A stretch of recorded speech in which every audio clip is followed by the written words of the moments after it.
Esse evangelho, capítulo 11, amar o próximo como a si mesmo, item 11, o egoísmo, é aqui trazido numa psicografia ditada por Emmanuel em Paris.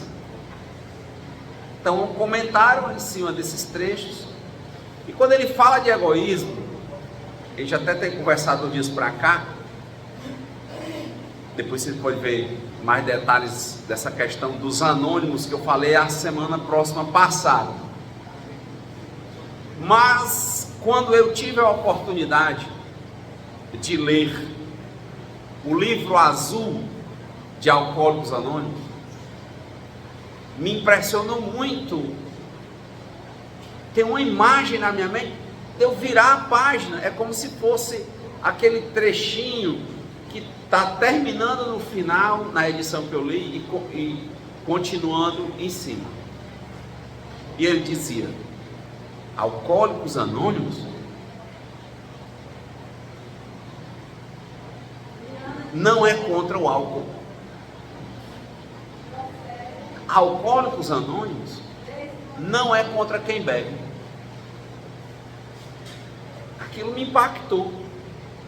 Como assim? Diga-se de passagem, é um dos melhores livros que eu já li na minha vida. Aquele livro serve para tudo. É tão verdade que de Alcoólicos Anônimos, a Igreja Batista Mundial pediu emprestado os 12 passos e usa para infinidade de coisas, até para o encontro de casais. Lá tem o Celebrando a Restauração, criaram o Celebrando a Restauração em cima de Anônimos, dentro da igreja evangélica, que trabalha casal, a questão de dependência de amor e sexo e várias outras coisas, comedores compulsivos. E antes foram criadas mais de 400 irmandades específicas, partindo dos 12 passos que inicialmente foram escritos por Bill e Bob, são os dois criadores de Alcoólicos Anônimos, em 1939, nos Estados Unidos. E você olha e diz: como o Alcoólico Anônimo não é contra o álcool e não é contra quem bebe? Se a gente está tão rotulado com aquilo que acha que quem entra no Alcoólicos Anônimos é até um alcoólatra, porque bebe, porque tem problema com bebida alcoólica, que é a droga lícita. Aí quando você começa a ler, lá tem bem grande assim, ó, temos visitantes. Ou seja, quem está lá dentro você não sabe se é alcoólatra ou não. E muita gente não entra nem na porta, que recebe visitante sempre, porque não quer ser rotulado de alcoólatra. Outra coisa interessante que tem no livro é que ninguém pode dizer que o outro é alcoólatra. Só quem pode dizer que é alcoólatra é o próprio alcoólatra. Isso é o primeiro passo. Só ele pode dizer: reconheço a minha impotência frente ao álcool e que a minha vida ficou ingovernável. Só ele. Tanto que eles dizem: o que vai ensinar o alcoólatra é fundo do poço. Aqui no Espiritismo, você pegar o livro há 2000 anos, acho que a frase para mim mais marcante é quando ele diz: o ser humano é um diamante bruto.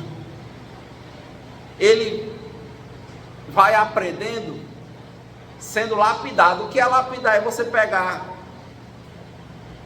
uma pedra preciosa como um diamante, uma das mais duras que nós conhecemos no planeta Terra, e tirar lascas, entende? Então o ser humano ele é embrutecido. E muitas vezes ele passa pelo ditado aí do brocado: Quem não escuta conselho leva pancada. Ele só vai aprender com pancada. E sempre o fundo do poço tem um fosso ainda. Quer dizer, você pensa lá no fundo, aí tem um buraco a mais. Então é aquela, ou você decide continuar caindo, se deitar e morrer, ou você só tem uma saída: levantar e viver. E para viver não pode viver mais do mesmo jeito, tem que ter uma nova maneira de viver. É tão interessante isso na estrutura. O livro também explica, e os outros livros de AA, não li todos, eu li alguns, é uma literatura muito vasta, que na estrutura, por exemplo, dentro da estrutura de Alcoólicos Anônimos, não tem, na gestão lá em cima, você tem uma gestão colegiada, e o representante imediato ele não é alcoólico. Lá tem os gestores alcoólicos e os gestores não alcoólicos. É muito bem feito, porque a coisa é anônima. Ou seja, não dá para dizer que quem está lá é ou não é alcoólatra. Só de novo, quem pode dizer que alcoólatra é o alcoólatra. Aí lá eles têm uma espécie de pequeno ritual. Se a pessoa disser que reconhecer a impotência frente ao álcool, ela vai lá e pede uma ficha. Aí recebe uma fichazinha amarela, é a ficha 1 da sobriedade. Aí eles contam 30 dias, aí vai uma sequência. E dizem também que ninguém conta tempo, né? É mais uma simbologia, porque a recuperação é a cada 24 horas. Então, né, qualquer momento a pessoa sabe que pode recair, porque a doença ela é progressiva. Primeiro, é uma doença que a pessoa sozinha ela não sai. Por isso que lá tem uma frase também bem legal que diz assim: juntos conseguiremos o que jamais conseguiríamos sozinhos. Então, reconhecer que é uma doença, que ela é progressiva. Ninguém que está aí na coxia começou na coxia, que está aí, que destruiu família, fez um... Não, começou assim, ele vai aumentando, os bonecos vão aumentando, né? Vai até chegar ao delírio trêmulis. Não é tão rápido, mas é progressivo, é irreversível. A pessoa para, aí passa 10 anos parada, e diz assim: agora eu posso. Aí quando ela vai lá e bebe, é como se ela tivesse apagado uma vela, a vela volta a queimar de onde estava. O cara pensa que vai recomeçar. Não, pode parar 50 anos, na hora que você voltar, passa um diazinho, é como se você nunca tivesse parado. Doença incurável, progressiva, irreversível, de efeitos fatais, mas que antes de matar, ela desmoraliza. Antes de matar, ela desmoraliza. Aí criaram, né? Existe o Narcóticos Anônimos. Pegaram os 12 passos, pedido emprestado para fazer o narcótico. É droga ilícita. Quando você lê o livro de Narcóticos Anônimos, primeira coisa que ele diz: álcool é droga. E é muito comum você ver nos livros, na revista de AA, que tem os depoimentos anônimos, pessoas dizendo que tem problemas com drogas ilícitas, mas são cruzados. É dizer, quando ele vai beber, aí ele vai usar. Há vindo gente que diz assim: eu não fumo, mas quando eu bebo eu fumo. Tem gente assim?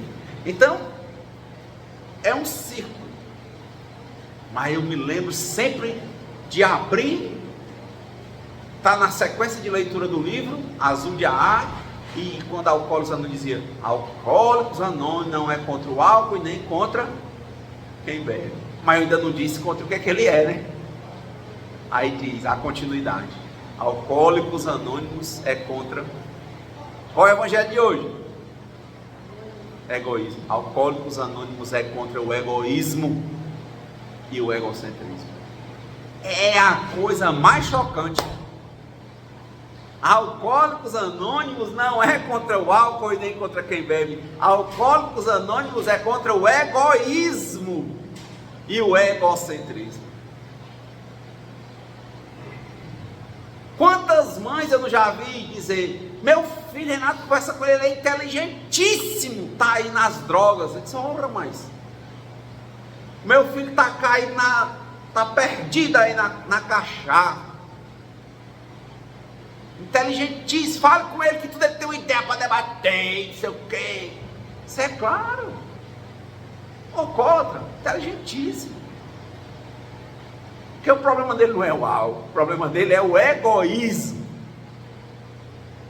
que gerou nele uma doença chamada alcoolismo, que pode ter gerado nele uma doença chamada neurose, ele ficar sem controlar as emoções, por isso que tem o neurótico anônimo. Gerou nele um problema de codependência emocional, fica se comparando com os outros toda hora. Mãe, você só dá valor ao fulano. Aí começa a desclavar, começa um boneco dentro de casa, dia de Natal. Quebra logo tudo dentro de casa. Codependência. Se compara, porque eu sou liso, porque você só dá valor. Viu o alcoólatra e drogadinho brigar por essas coisas assim? É um boneco grande, é toda hora sentido. Você pensa que eu não sei. Egoísmo. Egoísmo é isso, ó. Você vai fazer tudo, tem que girar em torno de você. E como você fica se comparando direto, porque tem uma codependência, uma dependência. O que é a codependência? Qual é do lado? Dependente. Você é adicto, escravo da opinião dos outros.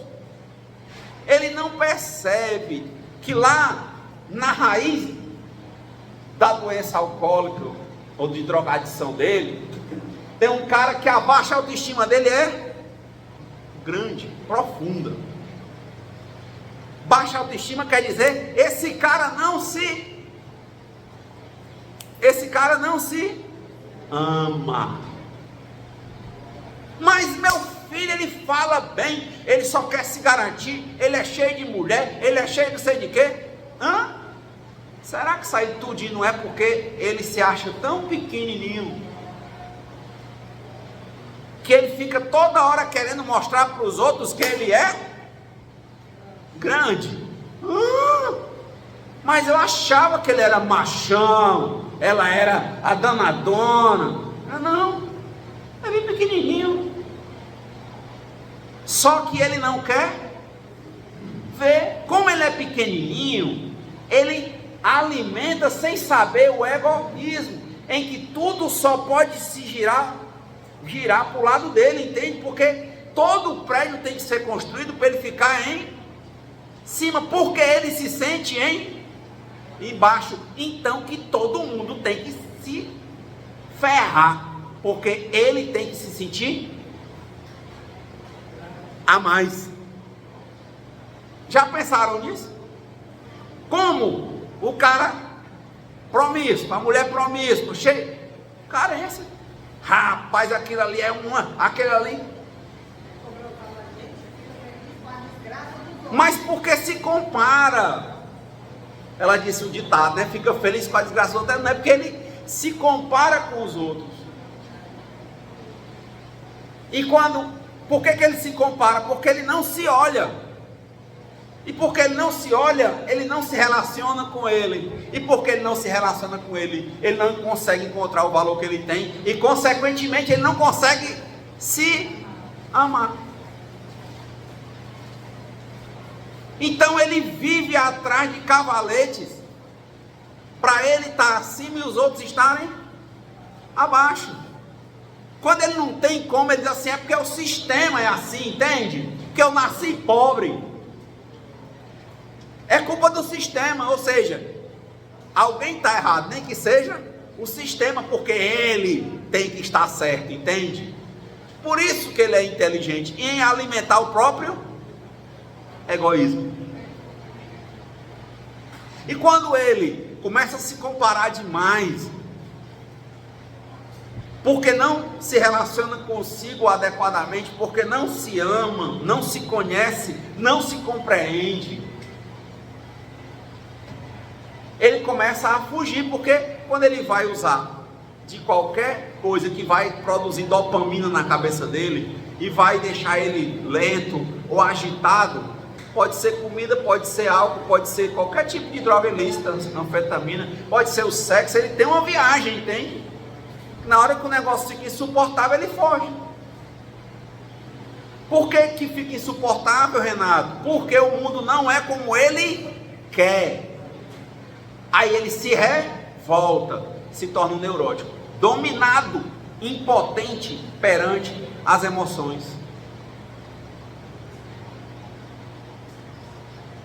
Converse com um alcoólatra, um drogadicto. Normalmente era o mais sabidinho. Ele é sabido, ele começou cedo, ele namorou cedo, tudo ele é assim, ele é o danado. Geralmente. Porque ele estava querendo toda hora ser aprovado pelos outros. Está vendo? Começa lá, provavelmente na baixa autoestima. Aí de novo, por se comparar, ele fica feliz quando ele se sente mais do que os outros, perante os outros, entende? Não é que ele seja, quando ele se sente, é egoísmo. E ele fica desesperado quando ele se sente menos. Já viu que você está um alcoólatra, um drogadinho conversando com você e alguém vem falar com você e você olha um pouco, ele se revoltar, porque você não sei o que, não dá valor aos pobres, não sei o que, fica logo doido, fica doido. Ele fica doido. Tá vendo? É uma luta dentro dele imensa. Egoísmo. Por isso para ele é bom quando ele, pode ver, ele gosta mais de falar da desgraça dos outros. Por quê? Porque naquele momento ele não é o errado, entende? O errado é o outro. Só, vocês falam de mim porque bebe, olha aí o que o fulano fez. É bom demais. Chega numa engorda dessa que tá lá 5, 6 caras com 2, 3 litros de cachaça, umas coisinhas, estão lá na lagoa, não sei o que, bebê. Vai lá, o que eles estão falando da vida de todo mundo, o dia todinho à noite. Não é calado não. Aí na hora de novo que vê que o mundo não é como ele quer, o que ele faz? Bebe. Não é um remédio, é uma droga.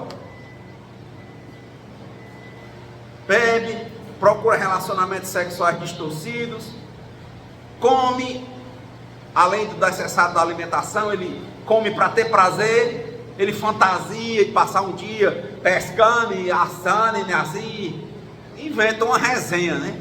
Uma barra. Ele inventa uma narrativa para ele viver a vida naquilo ali. Mas lá no fundo é isso. Baixa autoestima,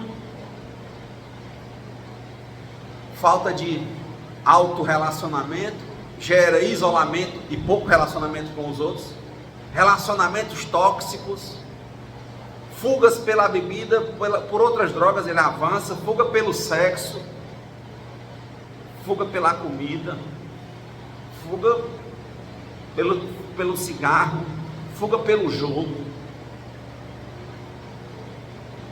É tanta fuga. E sempre olhando para o olhar dos outros. Ele não se olha. Sempre assim, o que é que ela está achando de mim? Sempre assim, o que é que eu sou? Ele mesmo fica se pensando todo dia, se comparando, porque ele se acha pequeno. Aí ele fica sempre querendo estar numa posição melhor. E como ele já destruiu a vida dele muitas vezes, para ele é muito bom quando alguém erra. Por quê? Porque ele se sente bom e o outro é o errado. Ah, mãe, a senhora só falava do fulano, né? Falar de mim que eu bebo cachaça, olha o que ele fez. Ave Maria, é a alegria do mundo se uma pessoa que é irmão, que disser que é o direito, ele fizer uma coisa, for preso, pronto, o álcool naquele dia ele faz uma festa. Tá vendo? Que o egoísmo é isso. Ele faz tudo para que ele se sinta aos olhos dos outros. É muito importante essa coisa do olho do outro. Ele é escravo da opinião dos outros. Aos olhos dos outros ele se sinta mais. E toda vez que ele se sente menos, ele recorre à fuga. Por alguma que a gente chama adicção, alguma escravidão. Vocês entendem o que eu estou dizendo? consegue ver alguma situação assim? Porque, tá vendo, eu comecei por Alcoólicos Anônimos, porque é a irmandade básica, mas tem dependente de amor e sexo, do comedor compulsivo, mas é a mesma linha, é o egoísmo dentro de nós. Renato, mas você disse que Alcoólicos Anônimos é contra o egoísmo e o egocentrismo. Você falou para nós o que é o egoísmo, é o quê? Tudo tem que se virar para ele, porque ele se sente muito pequenininho, ele precisa se sentir maior, então ele quer que todo mundo esteja abaixo e ele acima. Ele vive uma busca incansável por se sentir aos olhos dos outros, mas tem fim. O desejo por mais tem fim. Dizem que a vontade de ter não chega, não é assim, né? Não enche. É um vazio infinito. Não é assim que dizem? A medida do tempo não enche. Mas entende? É porque o que ele não olha que o que ele não tem é amor próprio. Ele tem baixa autoestima, se sente pequeno. Então ele fica pegando coisas para ver se ele fica sempre se sentindo aos olhos dos outros mais. E essa coisa é insana, nunca chega. Quer ser o mais novo, o mais rico. E toda vez que ele vê que ele é, ele fica feliz. E quando ele sente que ele não é, ele foge. Aí ele entra a fundo na adicção. Se bebe até cair, né? É o bebê cair e levantar. Aí ele entra mesmo no ritmo valendo do negócio.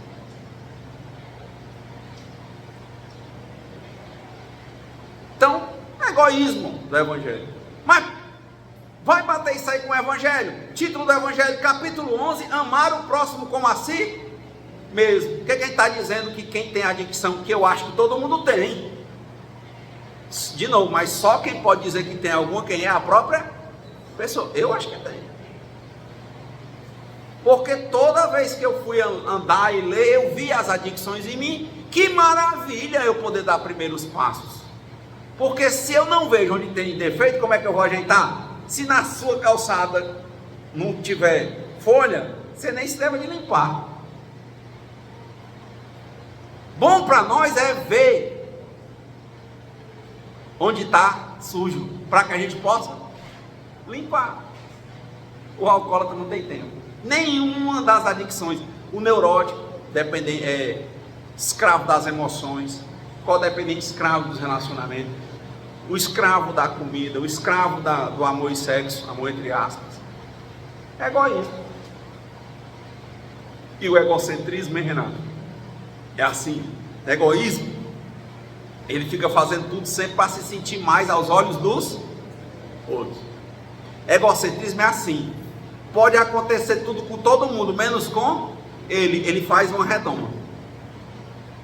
Por isso que a tendência de um alcoólatra é ficar isolado. Com o tempo, ele está com o litro debaixo da cama. Ou ele pode ver, rapaz, mas Renato, eu vejo os cabos indo numa engorda daquela, fica 3, 4, eu acho eles tão felizes, Renato. Ali é quando não tem condição. Porque um traz um litro, aí o outro vai pedindo sinal, aí bota outro litro. Fica aquele, é uma cooperativa, por isso que lá em Recife chama sindicato. Quem chama engorda não lá. Ali é o cara que não tem condição mais. Aí ele sabe que com 2, com 3, não falta litro na engorda. Mas vocês já viram, quem tem condição, ele começa a desenvolver o hábito de beber em casa. Ele vai se isolando. Porque dói, ele começa a chegar no mundo e ele nunca para de se comparar, porque pela baixa autoestima dele, as emoções são descontroladas, porque ele sempre fica se comparando e querendo ser maior. Aí ele vai topar com, sempre a gente topa com alguém que quando a gente se compara, que a gente acha mais, você está se achando bonito, aí você começa a se comparar, ixi, mas o fulano está melhor do que eu. Tudo isso é baixa autoestima, é falta de alto amor. Você chega, já viram aquelas reuniões do pessoal da turma da escola, que estudou junto 40 anos atrás, quem já foi para essas reuniões? Ou que fica se olhando na rede social os colegas da época? Aí você olha e fica, É comum. Olha como a mulher está gorda. Olha como esse bicho está velho. Você está se achando mais. Não é assim não? Até que aparece uma foto de um aqui, arrasou, né? Aí você se revolta. Se revolta porque você está se achando só o filé até ali, entende? Mas sempre vai vir alguém que você vai achar que é mais. E nessa hora você vai se revoltar. Tá vendo? Renato, onde é que está a panela de pressão do jogo aí? Comparação. É muito importante que a gente se relacione com a gente e vê.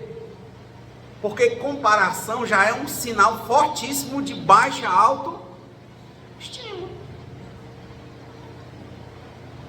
Baixa autoestima é uma marca de falta de amor ou amor próprio. E amor próprio não tem nada a ver com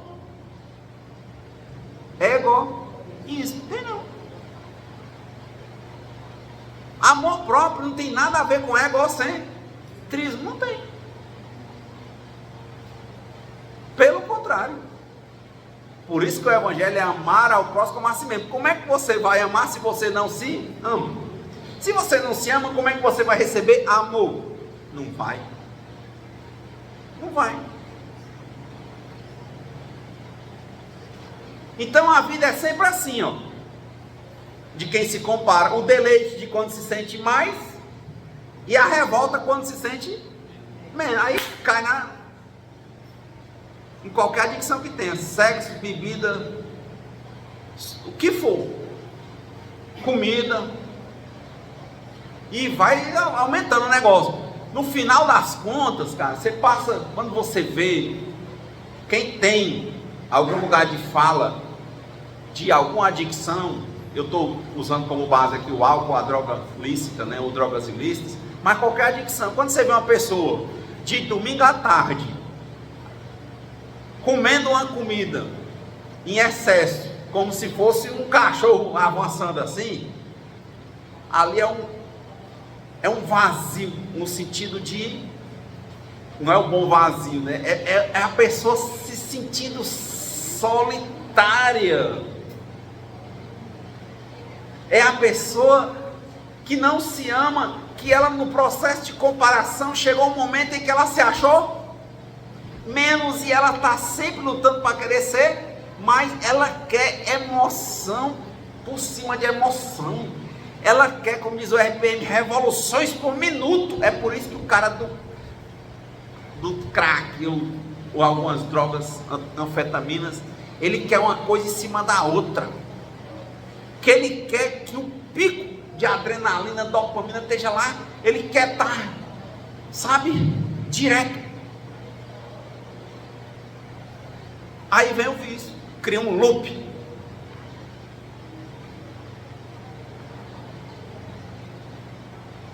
Pensa que não é nada aquela frase do Siriano, né? Quando ele diz, olha, quando vem o vento, eu me delicio com o vento.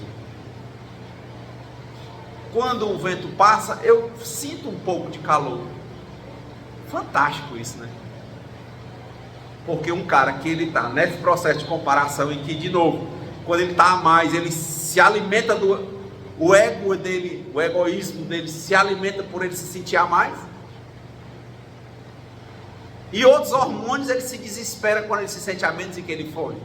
Ele não sabe sentir o calor, ele só sabe sentir o prazer do vento. Aí a vida da gente se torna isso, simplesmente isso: fugir da dor e alimentar o prazer. Ao invés de ter dor no tempo da dor e prazer no tempo do prazer, aí vira o apego, que a gente chama de vício. Aí a nossa vida realmente fica dominada e ingovernável, porque a gente está vivendo tudo externo, quando tinha uma vida interna para a gente viver. Uma vida interna para a gente viver. Ver de uma nova maneira de viver. E entender Por que eles falam que essas doenças de adicção, doenças de egoísmo e egocentrismo, elas não têm cura, elas são 24 horas. Como assim? Você não está num processo de perfeição, você está num processo de restauração. Você não está curado, você está em restauração. Você não está restaurado, você está em restauração. Você não está curado, você está em tratamento, em recuperação. Por quê? Porque o egoísmo desse cara é tão alto, ele tem que estar se observando a cada 24 horas. Porque as ilusões do mundo vão estar sempre chamando, cara. Não é toda hora que a gente está assim, bem. Me mandaram uma mensagem ontem, agora eu falei, agora eu estou dos membros, hein? Me mandaram uma mensagem com um médico que está muito rico, com sucesso, principalmente por causa das redes sociais, e ele disse: olha, hoje eu senti assim uma alegria tão grande, que eu, na minha hora de oração com Deus, que eu chorei. Aí ele, atrás dele, um canto muito branco, um piano. Você já sabe, piano é um instrumento caro. Você está vendo que ali ele está usando estratégias que dão aquele caráter de que a pessoa está materialmente muito bem, entende? Eu sou médico, eu estou, aqui na minha casa tem piano, eu estou com a minha família, e eu estou em oração, e eu estou muito bem. O meu bem hoje, eu estava com Deus e dizendo assim: Jesus, o que eu tenho que fazer a mais, porque o Senhor é bom demais para mim. E todo dia Jesus é desse jeito na minha vida, quando eu entro em oração. Só que tem uns dias que é muito mais. Aí a pessoa me mandou, eu não falei nada. Aí depois eu fui conversar com a pessoa, e aí eu disse: eu não sei, mas no meu nível evolutivo, frágil, de uma pessoa que está se observando, aprendendo a se amar, se olhar, eu digo para você, eu oscilo muito. E de tanto ler e ouvir partilhas de pessoas e tudo, eu vejo praticamente todo mundo que eu conheço oscila. Ninguém é assim todo dia, sem. Ou seja, a régua só do meio só de cima para cima. Tá assim de quase cheio a cheio, quase cheio a cheio. Não. Ora a gente tá de quase cheio, ora a gente tá super cheio. E como a vida, ora é inverno e ora é verão. Então eu disse para ela: eu não acho real isso.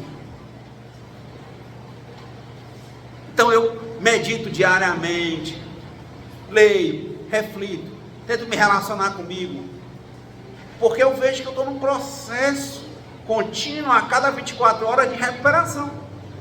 É aí a frase do Emmanuel: dou aos outros o direito de serem como quiserem, mas eu tenho o dever de ser como eu, tenho o dever de ser melhor do que eu mesmo a cada dia, sem ter a pretensão de ser melhor do que ninguém. Mas assim, eu não sou bom, entende? Porque chegaram para Jesus e disseram: bom mestre, ele disse: bom é Deus. Ele precisou de 40 dias e 40 noites no deserto. Jesus, o maior exemplo que a gente recebeu. Como é que eu vou olhar para você e dizer: todo dia eu estou em oração e é Deus encostado em mim, que chega eu choro, e nos outros dias eu estou só assim, quase choro, só Deus não encosta? É não. Tem dia que tem dor, porque viver é em relacionamento, e na relação a sua filha é como você quer. Então eu aprendo, por exemplo, que, como diz lá no Coda, no Hades, isso também, nesses anônimos livros, diz: viva e deixe viver. Quer dizer, eu assumi o meu papel de cuidado, mas aceitar que a pessoa não vai ser como eu quero. Agora, dizer para vocês que a gente passa por isso em regra, numa boa, passa. É de boa sempre. A pessoa, você dizer uma coisa e a pessoa fazer o contrário, é de boa para vocês? Não é. E aceitar que você não pode fazer nada.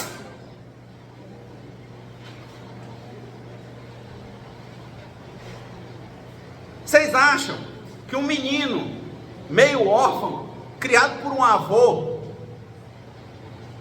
no interior da Paraíba, pobre, no meio dos matos, começa a ascender, estudar,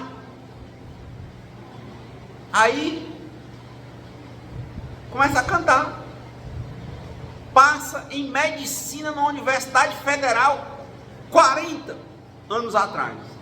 Era fácil ou difícil? Para um menino pobre no interior da Paraíba, ele deve conhecer, ele canta assim: um velho cruzar a soleira de botas longas. Quem é ele? Zé Ramalho. Mas é interessante, o que eu estou lhe dizendo é você se colocar como o avô dele, e ele dizer para você, sabe o quê? Passou em medicina, você ficaria feliz se você fosse o avô dele? Pois é, pois ele passou e sabe o que ele fez? Começou medicina e disse: não vou mais. E você cantou. Sabia disso? Se juntou, conheceu umas meninas, namoravam com uma, o Alceu Valença com outra, não sei quem com outra, pegaram um Fusca e foram para o Rio de Janeiro passar fome. Aventurar ser cantor. Caiu na droga. Não é assim não a história do Zé Ramalho? Aí eu te digo, você pai, é massa? Quem é pai ou mãe aqui que acha massa essa história? Foi massa, até passar em medicina, não foi não? É o que eu estou dizendo. Chegar para vocês e dizer que viver é em relacionamento, e eu dizer que a vida só vai ser do céu para uma banda, é verdade? Não é verdade. Não é verdade. A oração da serenidade, por isso que eu vou encerrar com a oração da serenidade. Tá vendo? Eu cheguei, eu viajei terça-feira, aí passei terça em São Paulo, quarta fui para Brasília, voltei e tal. Aí você chega, tá lá seu filho, 8 anos, aí você vai conversar umas coisas. Aí a mamãe diz assim: você precisa de amorosidade. Aí você olha às vezes assim: poxa, no dia que você não está aqui, várias coisas que eram para ter sido feitas por ele, ele não fez. Mas peraí, amorosidade quer dizer que você vai falar amoroso e a pessoa não vai fazer o que quer? E onde é que está o meu dever de cuidado? Por hora, por vezes eu vou ter que ser mais firme e assertivo, ou não? Então, amorosidade sem assertividade, sem educar, eu acho que chama desídia. Eu acho que chama transferência de responsabilidade. Mas é legal, você queria ser o pai só a amorosidade? Ou o pai que educa? Qual vocês acham que é o adequado? É o que só é amoroso e não educa? Ou o que às vezes precisa ser assertivo, mas educa? O que vocês acham? E meu filho me perguntou, que eu disse biblicamente, Deus colocou Adão e Eva onde? No paraíso. É raro o que ele fez? Porta da rua, serventia da casa. Deus não é só amoroso. Faça certo que dá certo, faça errado que dá errado. Eu disse a ele: a mão de Deus é pesada.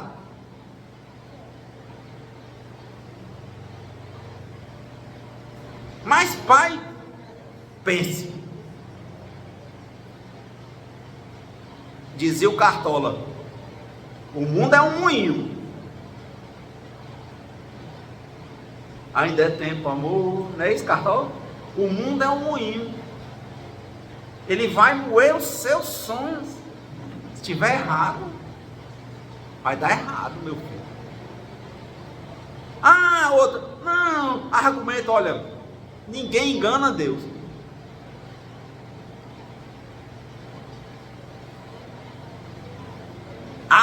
Seja Renato, usem somente o amoroso. Tá certo.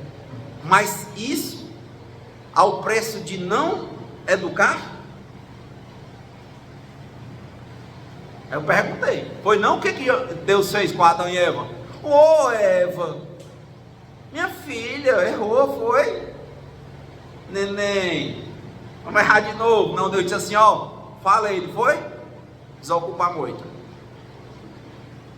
Vamos ganhar agora o pão com o suor do rosto. O mundo totalmente bagunçado. E de Deus disse, ah é? Quem presta aqui é quem? Noé. Ah é? Acaba com tudo, recomeça. A minha filha deixou de ensinar no colégio porque na hora da explicação o menino jogava para cá, jogava tudo nela. Reclamava para a diretora, ela disse que não podia fazer nada. Porque ali, se for chamar a mãe do pai, tinha um menino do colégio, ainda vai dar confusão no colégio. Quer dizer, mas você está entendendo? Eu estou só mostrando que educar não dá só para ser amoroso. E na hora que a gente vai se relacionar, é o que eu disse. Não existe essa vida em que a gente só fica do alto a mais alto, não é isso não? A gente oscila, porque a gente não pode se isolar, a gente tem que se relacionar, e nos relacionamentos tem os desencontros. Por isso que a gente pede a Deus discernimento para a hora de ser assertivo. Por isso que a oração da serenidade é importante. A hora de ser amoroso e a hora de ser assertivo por ser amoroso. Buda dizia assim, meu filho, quando você vê um mal prosperando, é assim? É porque ele não amadureceu.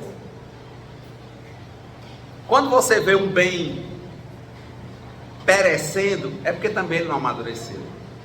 Mas aguarda, porque vai. Só isso. Ora, eu faço do meu jeito, eu sou amorosa, eu dou presente, eu compro, eu não sei o quê. E as coisas não acontecendo. Eu acho que isso não é um bem. Está sendo plantado. Não se pode pedir uvas ao espinheiro. Se você plantar espinho, meu filho, para colher maçã tem reserva. Entende? Então, a gente parte de uma reflexão do ego, entende? A humildade não é uma coisa que a gente escolhe. A felicidade não é uma coisa que a gente acha.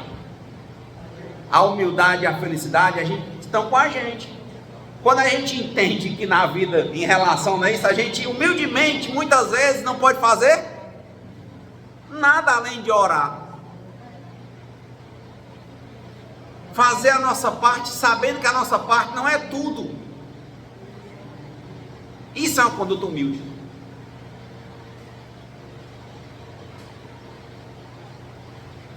Não precisa buscar. Não. Olha, isso aqui não está na minha mão. Ah, se a pessoa tem mãe, tem voto, não é assim? Eu faço a minha parte. Não posso, de novo, vive e deixe viver. Eu não posso viver a sua parte. Eu não vou me descontrolar emocionalmente com você, porque você não faz o que você tem que fazer. Eu não posso mandar na tua vida. Eu posso fazer o que eu posso. E o resto, eu vou ter muito poder se eu tiver com o poderoso. Quem é? É Deus. A dizia o Beato Salão do Roque Santeiro, né? Mais fortes são os poderes de Deus. Senhor, onde eu não vou, o Senhor vai e vai muito melhor. Me ajuda, Pai. Eu não posso não, mas o Senhor pode. Por isso que nos amando, o segundo passo, depois que a pessoa reconhece a impotência dela frente a alguma adicção dessa, que vem do egoísmo e do egocentrismo, não importa o nome, o segundo passo é: reconheça a existência de um poder superior a mim mesmo. Está vendo que o egoísta é como se não é só ele que fica querendo ser mais? Ele é Deus. O estado de humildade tem que se estabelecer. Reconheço a existência de um poder, ele nem diz que é Deus, ele diz superior a mim, ó, porque para ele é só ele. E o terceiro passo aqui é o difícil. Entrego minha vida e minhas vontades nas mãos desse poder superior. Que aí é a hora que a gente não se descontrola emocionalmente. É a hora que a gente vai ser assertivo quando tem de ser, e vai se calar e orar na hora que não puder fazer nada.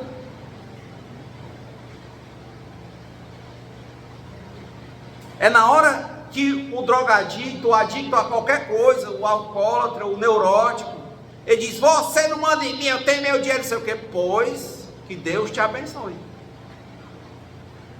Vai e seja feliz, igual a florzinha do Pequeno Príncipe.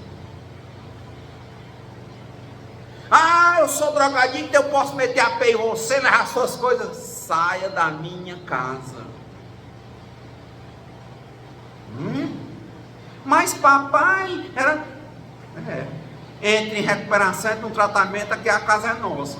Desse jeito aí, ó, porta da rua, você vai pedir da casa da minha casa, desse jeito você não entra. Não entra. Ai, mas quer, meu filho? Tem discernimento? É maior? Quer tratamento? Não. Rua. Aí eu digo, a gente fica para dizer um negócio desse do céu para cima? Será que o pai fica? Mas tem que ser dito. Emmanuel fala isso. O sim existe e o não existe. O sim não precisa ser um mel. E o não precisa ser um fel, mas tem que ser dito. Duro, firme e assertivo. Quer recuperação? Fica aqui. Não quer? Fora da minha casa. Ah, olha como é fantástico o que você está falando. Você está entendendo por que eu estou te dizendo que a gente só vive em relacionamento, e em relacionamento não dá para dizer que é só tocando no céu. Por quê? Exatamente, meu amigo. Evangelho, gente, espiritismo, é reforma íntima, é coisa de realidade. Não adianta chegar aqui, ai, o zen. É não. É ter que dizer não. E tem que saber dizer sim também. É aceitar ou compreender quando o vento vem e aceitar quando o vento vai. É orientar o filho, o amigo, o marido, a quem pedir. Porque também é interessante. Eu estava ouvindo outro dia, me mandaram o Sado Guru. Uma coisa eu achei interessante, que ele falou, que a filha dele, ela dizia assim: pai, o senhor ensina tudo a todo mundo. O senhor nunca me ensinou nada. Ele disse: você nunca me pediu. Você quer aprender? Sente aqui. Aquela história, procura e encontrará, bate e a porta vai ser aberta. Nos Anônimos tem uma frase muito interessante que ele fala isso, né, que a pessoa não é para ser arrastada, ela tem que escolher, livre-arbítrio. Ela que tem que escolher ir lá. A recuperação é por ela. Aí diz: olha, se você quer, peça, vá atrás. Eu não posso querer por você. Joana de Ângeles fala isso. Por mais que você ame alguém, você não pode tomar remédio pela pessoa. Não pode. Meu filho não pode ir para uma coisa porque eu que vou, porque eu quero. Ele tem que ver. Se ele não vai, de novo, faça certo que dá certo, faça errado que dá errado.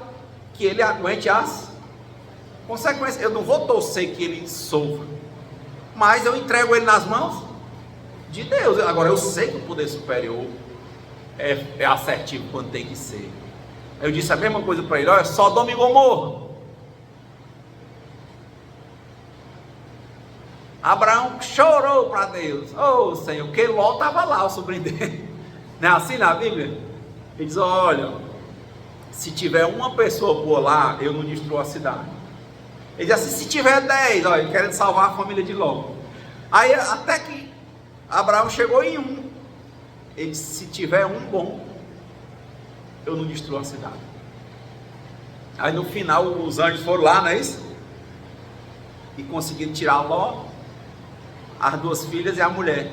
E dizia: não olhe para trás. A mulher de Ló olhou para trás, virou pedra de sal. E Sodoma e Gomorra foram destruídas por raios. Não foi isso na Bíblia? Deus é duro, menino. Que história é essa? Que Deus só é amorosidade? A amorosidade dele é ser duro às vezes. Por isso que o Espírita diz: a dor é necessária, o sofrimento é opcional. Dor é assim: sentir uma dor, isso, o que está errado? Vou cuidar. Sofrer é ficar remoendo: ai meu Deus, o que acontece só comigo? É muita coisa para mim. Aí é sofre. Você sente a dor e procura melhorar. Agora, se você sofrer, é uma opção. É por isso que eu estou dizendo, quando uma pessoa que você se relaciona, que você ama, ela não é como você quer, você entender que você não é Deus e deixa a pessoa ser como ela é. E se a pessoa estiver num caminho que você vê que vai levar ela à destruição, é você orientar, mas não arrasta. Entregar nas mãos de Deus. Olha, fala, eu estou aqui. Mas desse jeito aqui, por exemplo, da minha porta para fora, se possível, não passa nem na minha porta, não. Desse jeito, não. Não passa. Não dou.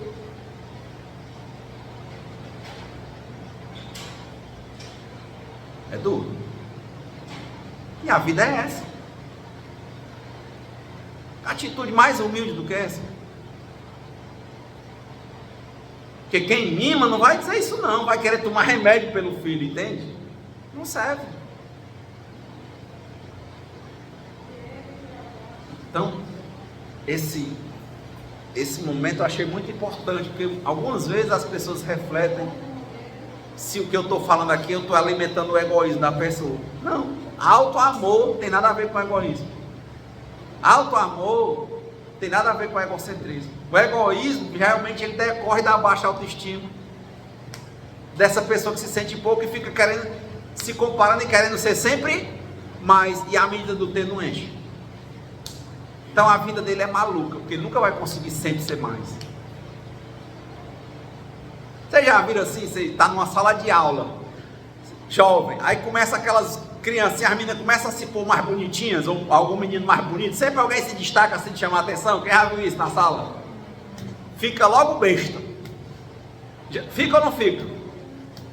E passa tempo narcisista assim, tudo é só a beleza, né? Assim, né? Aí, e quando aquela beleza se esvai, que se torna o padrão de comparação, aí aquela pessoa não sai mais. Eu lembro que tinha um filme antigamente, nos anos 80, de uma mulher que ela era rainha de torcida nos Estados Unidos, que ela era líder de torcida, que ela era muito bonita, e que ela teve alguns dissabores na vida, e ela fugiu não pela bebida, ela fugiu pela comida, se tornou aquelas pessoas com obesidade mórbida, e ela se tornou emocionalmente descontrolada, com obesidade mórbida. Ela nunca descia, ficou lá no andar só comendo e brigando com os filhos direto, e ela não saía porque ela era a menina que era tida como a mais bonita e se achava. E quando o tempo foi passando, que ela teve filhos, que é natural o envelhecimento, a beleza muda de padrão. Ela não aceitou isso e morreu assim.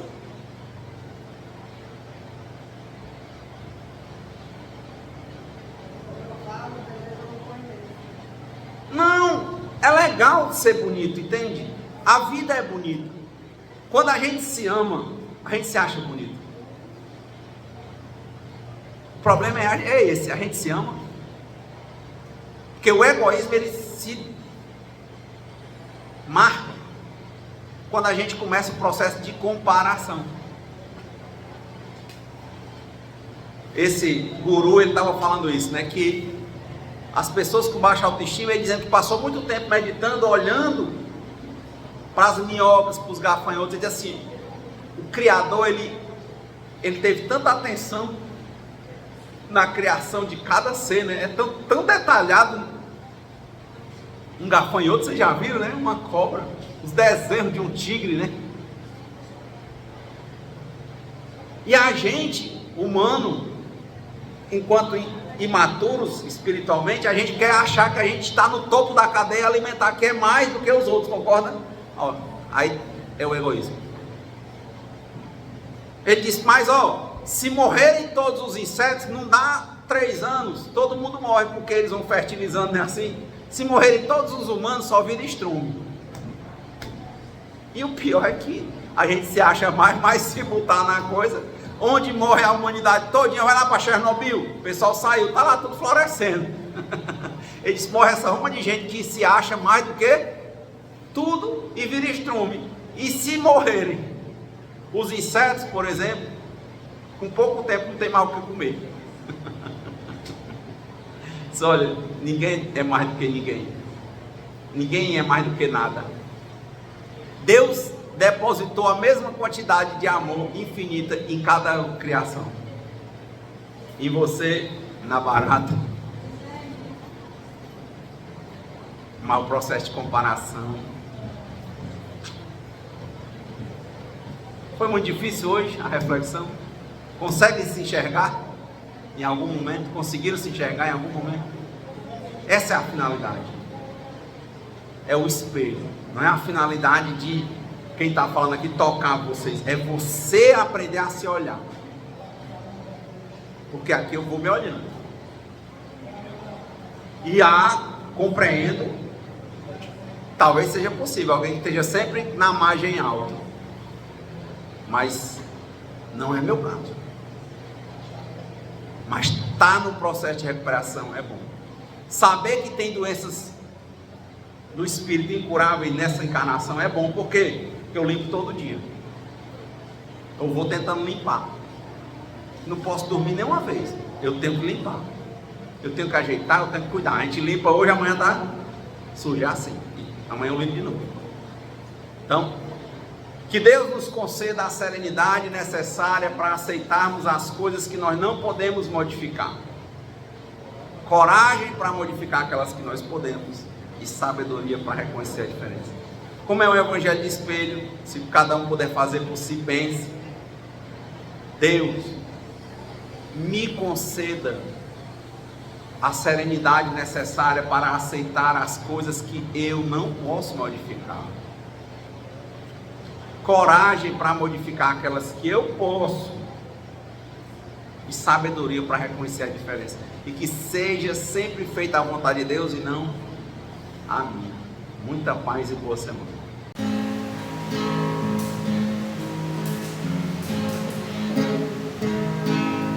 Quem espera que a vida seja feita de ilusão, pode até ficar maluco ou morrer na solidão.